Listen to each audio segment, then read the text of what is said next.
Everybody, it is October. It is time for Saturday. Sit back and chill out and relax. Grab your favorite drink and chill out with me and talk about some photography issues that you guys have sent to me. I've got 5 issues to talk about, and 2 of them are some major announcements. Are we ready for this? Let's do it.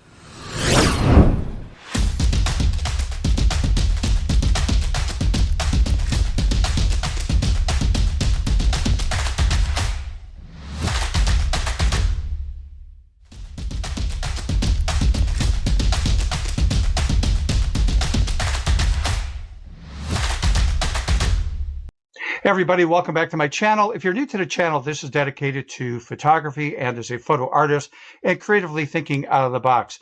All right, so here we are, another Saturday, sit back and chill out. And what I like to do is just review and go over some issues and some comments that people have made to me. And these ones basically are coming to my private email address. So if you would like to email me privately, email address is right here at the very bottom of the screen. It should be stephenphotoartist@gmail.com. Also, if you're new to the channel, if you can do me a favor, and that is like this video, subscribe if you have not subscribed, and hit that notification bell. The next time I upload a video, you'll get notified. And I try to do a video every week that has to do with photography or software or equipment, and some philosophies about working in the photography industry. And then also once a month, I try to do what's called which is today, a sit back, chill out, relax, have your favorite drink. And we're just going to go over some different comments and issues that came up throughout the month. Anyhow, let's do the 5 things that we're going to talk about here. And that is number 1. Actually, I got 2 announcements. So the first announcement is this. And that is, I am honored and privileged to be one of the speaker trainers at a conference that's going to be in Troy, Michigan, February of 2025. The link will be in the show notes and the description of this video. But it's put on by the Great Lakes, actually it's called Great Lakes Photomax, put on by PPM, which is the Professional Photographers of Michigan. And so I'm very privileged and honored to be one of the speakers, and excited to meet some of you people if you can make it. So if you're from the Michigan area or close to Michigan, consider attending that Photomax, which again, information will be in the show notes for you. There'll be further information by me upcoming here in the next few weeks.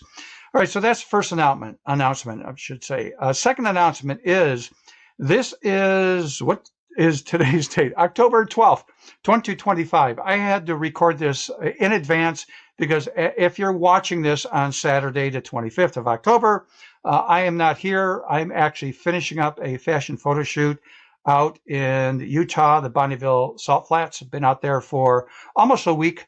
Should be coming back in a couple days after you see this video. So I'll share some of that information, some of the background stuff that went on when I was there for the few days shooting. I think it was 5 to 6 models.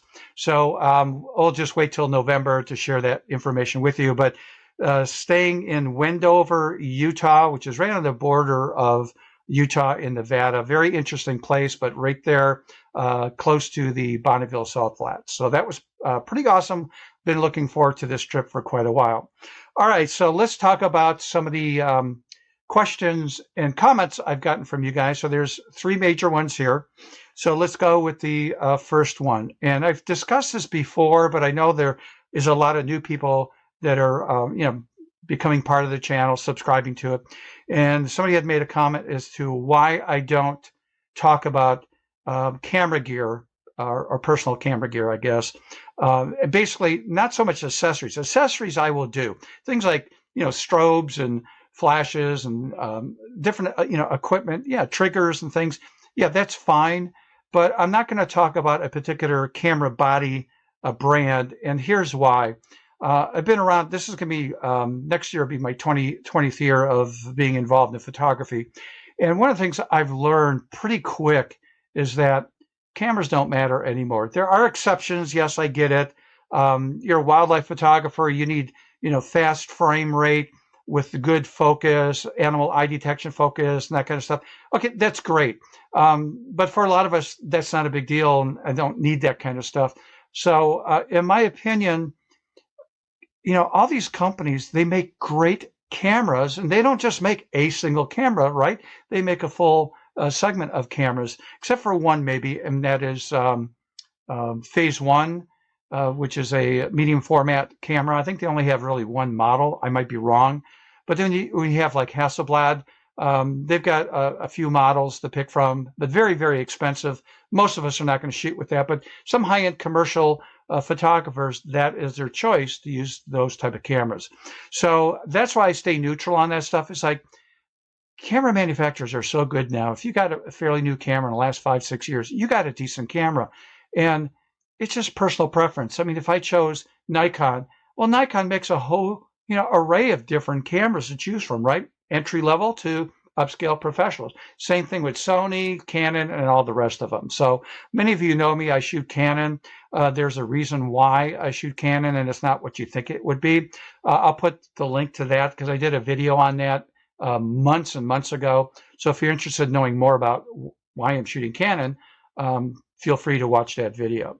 Okay, so the next one is, I love this, because man, this is going to be controversial. And I need to do a dedicated, say one of the weekly videos on this more in depth. It says, do you ever shoot JPEG format rather than say RAW format? And the answer is, yeah, a lot, more than probably what you think. And even on the professional level. So I know a lot of you are pounding into your head, you need to shoot raw, raw, raw, raw, raw. Well, based on the type of photography you do, that may be true. But a lot of us shoot different things, different categories of photography. And there are times that a JPEG is more appropriate than the raw format. So I'll do a dedicated topic to that in the future as to why you should consider shooting JPEG once in a while, because there is a big a benefit to doing that. So let's wait a little bit later down the road. I'll do a dedicated video just on that topic for you. Okay, and the last one is printing. Do you print? And the answer was yes. I talked a little bit about this in the past, but that is the dedicated product. And it's not so much of me personally printing, even though I do have my own personal photo printer by Epson. And again, Epson and Canon are the ones that sort of dominate the market when it comes to professional printing, or I should say professional photo printers. A lot of us don't want to buy a printer because maybe we don't print often enough to justify that, because otherwise it can be very expensive. You're going to be running, cleaning your head and stuff like that, which wastes a lot of inks if you're not printing on a regular basis. But what I want to focus on is not only, not how to print. There's plenty of stuff out there if you want to do your own printing.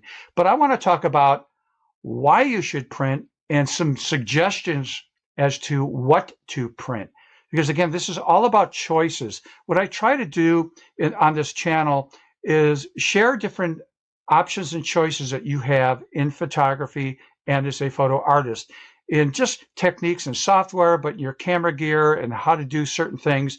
And a lot of these things might not be appropriate to you because it's based on the type of photography that you actually do. But my job, I just feel, is sharing the choices that you have out there and for you to cherry pick what's appropriate for you. And so that's why I'm very neutral on stuff. I never tell people, oh, you have to do this, you have to do this. I never do that. If anybody ever tells you stuff like that you need this or you need to do that, ask them why.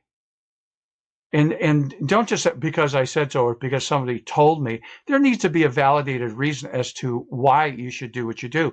And I've been doing that for years. I always question, why do I have to do it? You said, I talked about this in the past. You said, I need to get an external, flash meter. And I got one. I think a couple of years after getting into photography, and then it's sitting in my drawer. I haven't touched it in decades.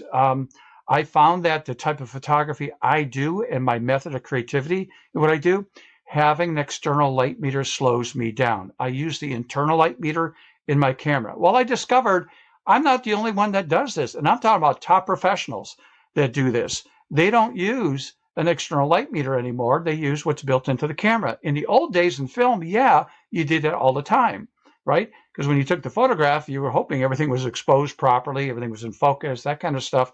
And you were metering because you didn't want to waste money with film and stuff. Well, today's different now. So some people do use a meter with digital cameras and other ones don't. And by the way, most of the information I try passing on to you, and I mentioned this before, about 90% is what I've learned from other successful people. About 10% is my experience, but the other is my experience, but I learned that from other mentors of mine. And my mentors have got to have this. I put somewhat of a standard on who I will focus on. And number one is they had to be in the business minimum 10 years full time as a photographer. That is their livelihood, and their income was not coming from training. Training came later in their career. They were full time, 100% in photography. So that's my mentors who, like I had mentioned before, I'll just use like Joel Grimes again. Joel Grimes was full time, 25, almost 30 years, 100% as a commercial photographer. Later in life, he started doing training and workshops, and now I think about 100% of what he does is just training. He's in his 60s. He's had a great career. But again, the standard I have with most of my mentors is minimum 10 years, 100% full-time as a career as a photographer. Then they start doing workshops and stuff, fine. But I'm interested in that kind of experience, and that is because they were full-time. Your attitude is different when you're full-time in business versus, say, somebody who's part-time, or, hey, this is just a hobby of mine. Okay, attitude is different on how you approach things when it comes to purchasing gear, what gear you need, that kind of stuff. All right, babbling away here, but again, this is just one of these Saturday sit back and chill out time. And just once again, if you have any issues or questions, feel free to make comments on the YouTube channel. But if you want to get a hold of me privately, again, my email address is right here at the bottom of the screen, but it's also in the show notes at stephenphotoartist@gmail.com. If you'd like to support this channel, because it's not a big channel and it's not monetized by YouTube at all, and so I have something set up with buymeacoffee.com/stephenphotoartist. The link is right here. It's also in the show notes. You could donate a coffee, but also go to the extra tab and look at some of the templates I have for sale. I try to keep things within, $5, $7. I don't even have anything for $10 yet. I will in the future, but that's for my mini courses that will be coming out. Hopefully, I'll get a course out this year. I'm behind schedule because I just couldn't say no to a lot of client projects that came through. And I'm contemplating next year on not taking on client work, or very selective, maybe 2 or 3 projects a year, if that at all. I really want to spend more time on personal projects in photography, and also the YouTube channel, and putting together some really good content for you guys, and things that on these mini courses that will be coming out. Hopefully I do one this year, but a couple more, 2 to 3 next year. All right, so with that out of the way, people, let's get that camera out. Let's practice. Until next time, see ya.